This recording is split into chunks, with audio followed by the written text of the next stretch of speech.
ভাগ্নে, তুমি আমার দিকে চেয়ে কি দেখছা? মনে হয় তুমি আমাকে আর কোনো দিন দেখোনি।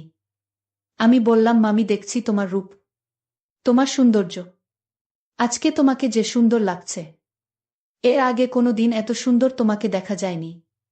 তোমাকে দেখে একেবারে বেহেশতি হুরদের মতো লাগছে মাম্মি। মাম্মি, আমি তোমার কাছে আজকে একটি জিনিস চাইব। যদি না দেও তাহলে আমি জ্ঞান হারাবো, মরে যাবা। তারপর আমাকে বলল, আচ্ছা ঠিক আছে ভাইগনা, কি চাও? তারপর ভাগ্নে মামির কাছে এমন একটি জিনিস চাইল, যা শুনে মামির চোখ কপালে উঠে গেল। বন্ধুরা, ভাগ্নে মামির কাছে কি এমন চাইল, যা শুনে মামি হতবাক হয়ে গেল। জানতে হলে পুরো গল্পটি খুব ভালো করে শুনতে হবে। তাহলে চলুন বন্ধুরা, গল্পটি শুরু করি। তবে গল্পটি শুরু করার পূর্বে তোমাদের নিকট আমার বিশেষ অনুরোধ, তোমরা অবশ্যই আমার চ্যানেলটি সাবস্ক্রাইব করে আমাকে সাপোর্ট করবা। আমার মামির নাম রূপালী, বয়স ৩০ বছর। মামা মামির একমাত্র মেয়ের নাম হিমা, বয়স ৫ বছর। আমার নাম রাব্বি, বয়স ২৩ বছর। মামি আমার চেয়ে মাত্র ৬ বছরের বড়, তাই মামির সাথে আমার সম্পর্কটা প্রায় বন্ধুত্বের মতো। মামার সাথে যখন মামির বিয়ে হয়, তখন আমার বয়স ছিল ১৫ বছর। তখন থেকেই আমি মামিকে ভালোবাসি, মামিও আমার দিকে কেমন করে যেন তাকিয়ে থাকে। মামি আমার জীবনের প্রথম ভালোবাসা। আমার মামি অতীব সুন্দরী। মামি শাড়ি পরলে উনাকে অনেক সুন্দর লাগতো আমার কাছে। উনাকে দেখলেই আমার হয়ে যেত। মামি আমার জীবনের প্রথম নারী, যাকে দেখে আমি ১৫ বছর বয়সে প্রথম ক্রাশ খেয়েছিলাম। তখন থেকেই যে দিনেই মামিকে দেখতাম, সেই রাতেই আমার কাজ হয়ে যেত। এখন আসি আসল কথায়। আমি প্রায় রাতে মামিকে স্বপ্নে দেখতাম। বাস্তবে মামির সাথে খুব ইচ্ছা করত। আমার বয়স যখন ২০, তখন আমার সেই ইচ্ছা পূরণ হল। সেইবার গ্রীষ্মের ছুটিতে আমি আর আমার মা নানুর বাড়িতে বেড়াতে গেছিলাম। নানু মারা গেছেন, তাই আমার মা নানির সাথে দোতলায় ঘুমাতেন। মামা মামি ও দোতলায় ঘুমাতেন, আমি নিচের ঘরে ঘুমাতাম। আমি পড়াশোনা করে রাত ২টার দিকে ঘুমাতাম। প্রায় রাতে আমি দোতলায় জল খেতে যেতাম। একদিন রাত ১টার সময় আমি যখন জল খেতে দোতলায় যাচ্ছি, এমন সময় দেখি মামি খুব বাজে অবস্থায় ঘরের দিকে যাচ্ছেন। আমি তখন বুঝতে পারছিলাম না কি করব। আমার স্বপ্নের নায়িকাকে এইভাবে কোনোদিন দেখব ভাবতেই পারিনি। রাতে মামিকে দেখতে অসম্ভব সুন্দরী লাগছিল। আমি তখন রান্নাঘর এর দিকে না যেয়ে সিঁড়িতে দাঁড়িয়ে থাকলাম, কি হয় তা দেখার জন্য। রান্নাঘরের বিপরীত পার্শ্বে গোসলখানা, আর গোসলখানার পানির কল চলছিল। বুঝলাম যে এখন মামি গোসল করবে।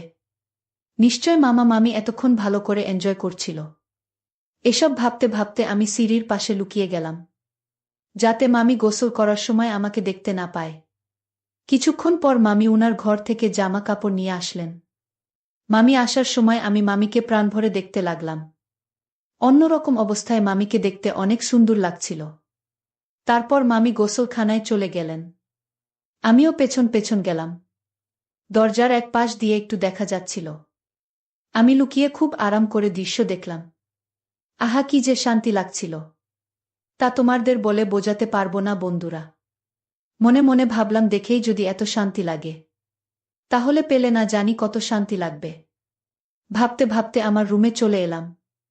আর মনে মনে ভাবলাম কিভাবে কি করা যায়, কিভাবে আমার উদ্দেশ্য পূরণ করা যায়।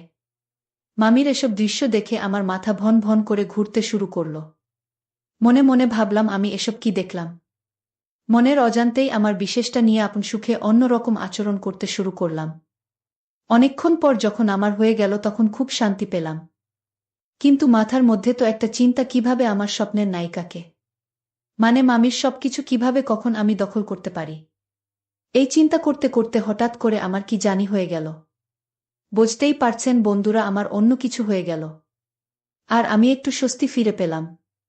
কিন্তু আমার হওয়ার পরেও আমার মধ্যে টান টান ভাব আসছিল। সেই প্রথম আমি দিনে একবারের বেশি, অর্থাৎ ৩বার হয়েছিল, শুধুমাত্র আমার প্রিয়তমা মামি রূপালীর জন্য।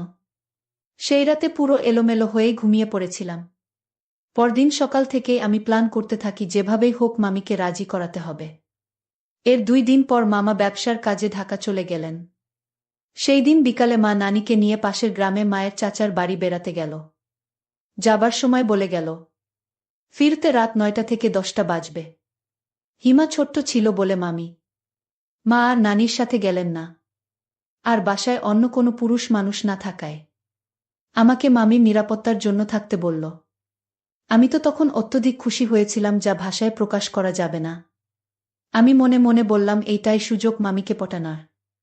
মা আর নানি চলে যাবার পর হিমা যখন কাঁদছিল, মামি তখন ওকে খাওয়ানোর জন্য উনার ঘরে চলে গেলেন।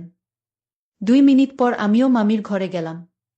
মামিকে একেবারে ফ্রেশ লাগছিল, খুব রোমান্টিক ড্রেস পরছিল। দেখে যে কারো অন্যরকম চিন্তা ভাবনা হতে পারে, ঠিক আমারও তাই হয়েছিল। আমি ঘরে যাওয়ায় মামি দ্রুত উনাকে হেফাজত করার চেষ্টা করছিলেন। আমি বললাম, মামি, আমি কি আপনার পর কেউ যে আমাকে দেখে এমন করতে হবে? আমি কি আলগা মানুষ যে আমার সামনে তুমি শরম পাও?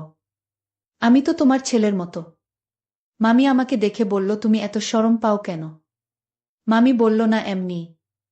ছেলের মতো হলে কি হবে, তুই তো এখন বড় হয়েছিস, তাই শরম লাগে। তারপর মামি আমার সাথে ফ্রি হতে চেষ্টা করলেন। একটু পর মামি আমার সাথে একেবারে ফ্রি হয়ে গেলেন।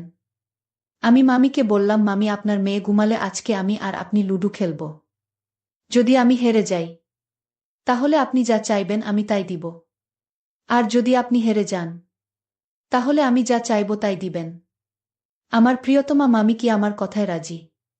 মামি আবার লুডো খেলতে পছন্দ করে। পছন্দ বলতে লুডো খেলা বলতে পারেন মামির খুব প্রিয় একটা খেলা। লুডো খেলার কথা শুনে মামি খুব আনন্দে নেচে উঠলেন। কিছুক্ষণ পর মামির ছোট্ট মেয়েটি খেতে খেতে ঘুমিয়ে পড়লেন। তারপর আমি বললাম, মামি, আপনার মেয়ে তো ঘুমিয়ে পড়ছে, চলুন তাহলে এবার আমরা লুডো খেলা শুরু করি। মামি বলল, ঠিক আছে ভাইগনা, চলো তাহলে আমরা লুডো খেলা শুরু করি। তারপর আমি মামিকে আবার স্মরণ করিয়ে দিয়ে বললাম, মামি, আমি কি বলেছিলাম মনে আছে তো? যদি আমি হেরে যাই তাহলে আপনি যা আমার কাছে চাইবেন আমি তাই দিব। আর যদি আপনি হেরে যান তাহলে আমি যা চাইব তাই দিবেন। কথা দেন আগে। মামি হেসে হেসে বলল, আচ্ছা ঠিক আছে ভাগ্নে। তারপর মামি আর আমি লুডো গেম শুরু করলাম। লুডো খেলতে খেলতে আমরা প্রায় লুডো খেলার শেষ পর্যায়ে চলে আসলাম। কিন্তু আমার চাল খুব ভালো ছিল, মামির চাল খুব খারাপ ছিল। এক পর্যায়ে কিছুক্ষণ খেলার পর আমি লুডো খেলাতে জিতে গেলাম, আর মামি হেরে গেল। তারপর আমি মামিকে বললাম, কি মামি, এবার আমি যা চাইব নিশ্চয়ই তুমি আমাকে তাই দিতে হবে। মামি হেসে হেসে বলল, ঠিক আছে ভাইগনা, কি চাও তুমি বল। তুমি যা চাইবা তাই তো আমাকে দিতে হবে, কারণ খেলার আগেই তো আমি তোমাকে প্রতিশ্রুতি দিয়েছিলাম। আমি বললাম, ঠিক মাম্মি, তাহলে আমি কি এখন তোমার কাছে চাইতে পারি? মামি বলল, ঠিক আছে চাও। তারপর আমি বললাম, মাম্মি, আপনার মেয়েকে একটু আগে আপনি যা খাওয়াচ্ছিলেন আমি তা খেতে চাই। মামি আমার কথা শুনে যেন অবাক হয়ে আমার দিকে চেয়ে রইল, আর বলল, ভাগ্নে, তুমি এসব কি বলছো? তুমি এমন পোলা পাইনের মতো বায়না ধরবে আমি তা কখনো কল্পনাও করতে পারি নাই। ভাগ্নে, এটা সম্ভব না। তারপর আমি বললাম, না মাম্মি, তুমি কিন্তু আমাকে কথা দিয়েছিলে আমি যা চাইব তাই দিবে। এখন তাহলে মামি, তুমি কিন্তু তোমার কথার বরখেলাপ করতেছ। এটা ঠিক না। মামি আমার মন খারাপ দেখে তার মনে একটু দয়া হলো। সে বলল, আচ্ছা ঠিক আছে ভাগ্নে, তোমার যখন ইচ্ছা নাও, তুমি এবার ইচ্ছা মতো নেও, আমি কিচ্ছু বলবো না। মামির মুখে এমন কথা শুনে আমি জেনা আনন্দে নেচে উঠলাম। আমাকে আর পায় কে? অনেক দিনের স্বপ্ন সফল হতে যাচ্ছে। আমি কিভাবে যে কি করব বুঝে উঠতে পারি নাই। তারপর মামি আমাকে বলল, ভাইগ্নে, তুমি এখানে একটু বসো, আমি রেডি হয়ে আসছি। তারপর তোমার যা ইচ্ছা তাই কইরো, আর আমি একটু ফ্রেশ হয়ে আসি। ঠিক আছে ভাগ্নে, তুমি এখানে একটু বসো। আমি শান্ত ছেলের মতো বসে রইলাম আর অপেক্ষা করতে শুরু করলাম। অপেক্ষার সময় আমার পার হচ্ছিল না কোনোভাবেই। মনে মনে ভাবলাম, মাম্মি রেডি হয়ে আসতে এত দেরি হচ্ছে কেন? আমি কিছুই বুঝতে পারছিলাম না কি হচ্ছে। তাহলে কি মামি আমার সাথে প্রতারণা করল? আমাকে ধোঁকা দেওয়ার চেষ্টা করছে? ভাবতে ভাবতে মনটা বিরক্ত হয়ে গেল। ভাবতে ভাবতে এভাবেই আমি শুয়ে রইলাম। একটু পর দেখি আলতা পায়ে নুপুর পরে একবারে বাংলার রূপসী সেজে কে যেন নাচতে নাচতে রুমে প্রবেশ করছে। আমি একটু ভালো করে চেয়ে দেখলাম, সে তো আমার মামি। রুমে প্রবেশ করেই রোমান্টিক মুডে গান গাইতে শুরু করল। আজ পাশা খেলবো রে শাম ও শামরে তোমার সনের। মামির মুখে এমন গান শুনে আমি অবাক হয়ে মামির এসব নাচের দৃশ্য দেখতে লাগলাম। আমি মামির এই অবস্থা দেখে অবাক হয়ে গেলাম। আর ভাবলাম মানুষ এত সুন্দর হয় কেমন করে। মনে হচ্ছে আসমানের পরী নেমে এসেছে। একটু পর মামি আমাকে ইশারা দিল, যেন আমিও তার সাথে নাচে অংশগ্রহণ করি। আমিও মামির সাথে নাচতে শুরু করলাম। কি সুন্দর নাচ, গানের তালে তালে দুজন মনে হয় অন্য কোনো দেশে চলে গেলাম, যে দেশে শুধু সুখ আর সুখ। এভাবে দুইটা গানে আমি আর মামি নৃত্য করলাম। নৃত্য করার কিছুক্ষণ পর আমি বুঝতে পারলাম মামির এখন অন্য কিছু প্রয়োজন। একটু পরেই সে আমার সাথে এক অদ্ভুত আচরণ করতে শুরু করল। আমি প্রথমে একটু ভয় পেয়ে গেলাম। তারপর ভাবলাম এটাই মনে হয় ইমোশনস, এটাই মনে হয় ভালোবাসা, এটাই মনে হয় অন্য কিছু। আমিও মামির সাথে তাল দিতে শুরু করলাম। সে আমার তালে তালে নাচতে শুরু করল। কিছুক্ষণ পর আমি আর মামি মনে হচ্ছে অন্য কোনো এক অজানা সুখের রাজ্যে হারিয়ে গেলাম, যেখানে শুধু সুখ আর সুখ। এমন সুখ মনে হচ্ছে কোথায় পাওয়া যায় না। আমিও আমার সুখের তালে তালে আনন্দে 2 থেকে 3 ঘন্টা মনে হচ্ছিল পরীর রাজ্য বসবাস করছিলাম। 2 থেকে 3 ঘন্টা পর আমাদের অবস্থা স্বাভাবিক হল। স্বাভাবিক হওয়ার পর মামি আমাকে দেখে শরম পেয়ে যায়। তারপর সে দৌড় মেরে আমার নিকট থেকে চলে যায়। আমার কলিজার বন্ধুরা, এটি ছিল মামি আর আমার একটি মনোমুগ্ধকর দিন। দিনটি আমার কাছে একটি স্মরণীয় দিন। আমি চিরদিন সেটাকে স্মরণ করব।